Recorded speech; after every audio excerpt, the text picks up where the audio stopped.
Bonjour à tous, ici Anthony, chercheur d'antidote aux mauvaises habitudes. Alors aujourd'hui, vous me retrouvez dans une vidéo un peu spéciale.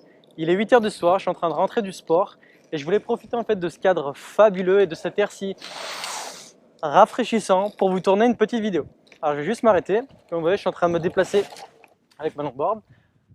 Aujourd'hui, je voudrais vous parler d'une petite réflexion que j'ai eue il y a quelques jours au sujet d'une excuse qu'on a tous, qui est « je n'ai pas le temps ». Il est vrai que dans la vie, beaucoup de personnes, et moi-même, j'ai ce réflexe-là.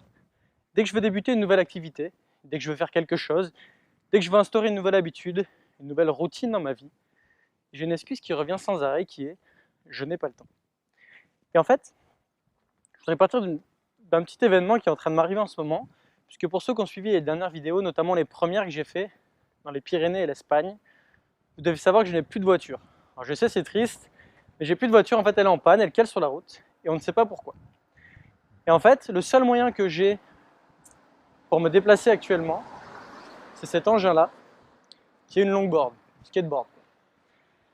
En fait, la réflexion que je voudrais partager avec vous aujourd'hui, c'est que finalement dans la vie, quand on dit on n'a pas le temps, on a entièrement raison. Pourquoi on a entièrement raison? Parce qu'on a tous des journées qui sont bien remplies. On se lève le matin, on va au travail, on fait des activités dans la journée, on discute avec ses collègues. En fait, quand on dit qu'on n'a pas le temps, c'est vrai, on ne peut pas rajouter du temps dans notre journée. En revanche, ce qu'on peut faire, et c'est ce dont je voudrais vous parler aujourd'hui, c'est qu'on peut gagner du temps. Comment gagner du temps? Moi, à l'époque où je voulais faire un peu plus de longboard, je me suis rendu compte que voilà, je n'avais pas le temps pour faire de la longboard. En revanche, le fait de ne pas pouvoir utiliser ma voiture, j'ai gagné du temps. Comment j'ai gagné du temps? Tout simplement parce que tous les jours, j'avais l'habitude de prendre ma voiture. Et le fait de prendre ma voiture, ça me prenait du temps. Alors le fait de ne plus pouvoir prendre ma voiture, ça me permet de dégager du temps. Et ce temps-là, je peux l'utiliser pour quoi? Pour faire de la longboard. En fait, je pense que c'est cette réflexion qu'on peut se poser. Si on ne peut pas rajouter du temps dans notre journée, mais on peut en gagner. Comment on peut en gagner? Tout simplement, on est tous pareils. On a tous, chaque jour, et je pense que c'est normal, des activités qui n'ont strictement aucun intérêt, qui nous apportent strictement rien, qui ne nous rapprochent pas forcément de nos objectifs. On voit tous quand on a la flemme, qu'est-ce qu'on fait? On va sur Facebook, on regarde des sites sans intérêt, on se met à bouquiner, etc.